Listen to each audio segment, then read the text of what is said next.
frères bien-aimés, à la lumière des textes que le Saint-Esprit nous a donnés ce soir, je crois que nous ne pouvons qu'adhérer très profondément au mystère de la divinité de Jésus. Vous savez que c'est ce mystère qu'il faut annoncer inlassablement autour de nous. Car évidemment, le Jésus historique, personne n'oserait le nier. Il est évident que Jésus est cet homme du 1er siècle qui a été crucifié sur le calvaire. On peut aller jusque-là. Mais quant à reconnaître sa divinité, malgré ce que nous venons d'entendre, c'est tout à fait une autre affaire. Et je voudrais, mes frères, maintenant que dans votre cœur, très profondément, vous posiez un acte de foi et que vous disiez à Dieu notre Père, oui, je crois que le Christ est votre Fils, la deuxième personne de la Très Sainte Trinité. Faites cet acte de foi. Vous avez vu aujourd'hui comment Jésus ressuscité s'est manifesté à celui qui va devenir le plus grand apôtre de toute l'histoire de l'humanité, ce cher Saint Paul que nous devons essayer d'imiter. Lui qui est allé vraiment jusqu'aux extrémités du monde, si je puis dire, ou plus précisément jusqu'aux extrémités de l'esprit humain de ceux qui ont eu la joie de le rencontrer, pour leur annoncer justement que le Christ est le Sauveur. Jésus ressuscité, vous avez entendu sa voix, car nous faisons confiance aux paroles de Saint Paul, à ce qu'il a raconté. D'ailleurs, sa vie en a été bouleversée. Vous avez donc entendu la voix du ressuscité sur le chemin de Damas. Il n'y a pas de doute. Et puis aujourd'hui, dans la synagogue de Capharnaüm, vous vous rendez compte, nous sommes à 1 an de l'arrestation du Christ. Et Jésus annonce un mystère incroyable. Oui, il n'y a pas d'autre mot. Nous connaissons la fin de l'histoire, nous savons qu'un soir, 1 an plus tard, il prendra du pain et du vin et il opérera ce que nous appelons aujourd'hui la transsubstantiation, le passage de la substance du pain à la substance qui est son corps, le passage de la substance vin à la substance de son sang. Nous le savons, mais 1 an avant, sans aucune préparation, Jésus annonce « Je vais vous donner mon corps et mon sang à manger et à boire ». Si cet homme n'avait été qu'un prophète, vous comprenez, il ne serait pas allé jusque-là. Il nous aurait reliés à Dieu le Père, ça c'est sûr. Il nous aurait même donné toute la sagesse que le Saint-Évangile contient, mais il n'aurait jamais inventé l'Eucharistie et dit des choses pareilles. Ou alors, il fallait à ce moment-là, s'il avait agi de la sorte, penser qu'il était complètement déraisonnable dans son être. Celui qui mange ma chair et boit mon sang demeure en moi. Comment un homme peut-il parler ainsi ?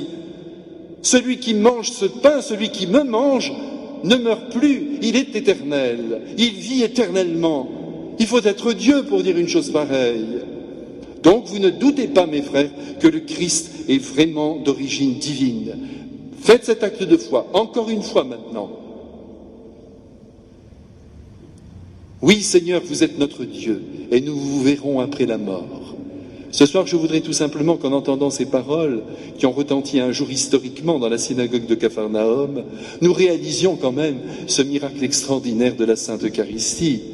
C'est vraiment la chair du Christ qui nous est donnée, c'est vraiment son sang. Tout à l'heure, vous allez pouvoir entrer en communion, c'est le cas de le dire, avec notre Seigneur Jésus-Christ. Ce n'est pas une union mystique, une union d'idées, une union d'esprit à esprit.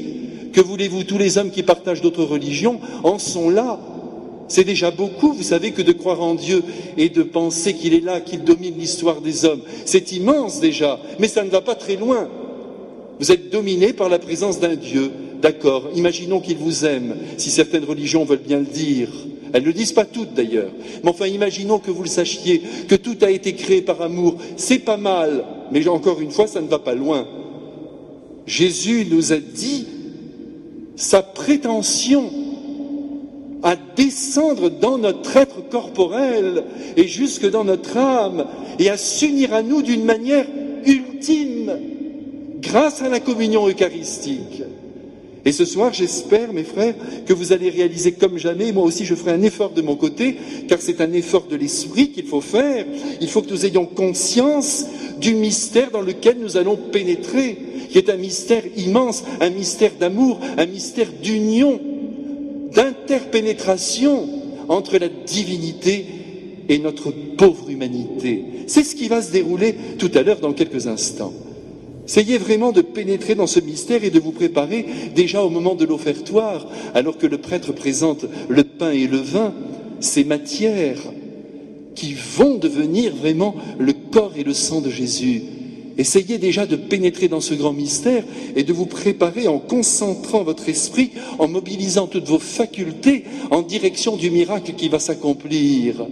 Et au moment où le prêtre prononcera les paroles consécratoires, dites-vous au plus intime de vous-même, mais c'est toi, Seigneur. Et là, vous ferez encore un acte de foi, le 3e de cette messe. Je compte sur vous et vous direz à Jésus, Seigneur Jésus, je crois que vous êtes là, présent sur cet autel, et que vous allez venir me visiter et inonder de divinité mon pauvre être humain.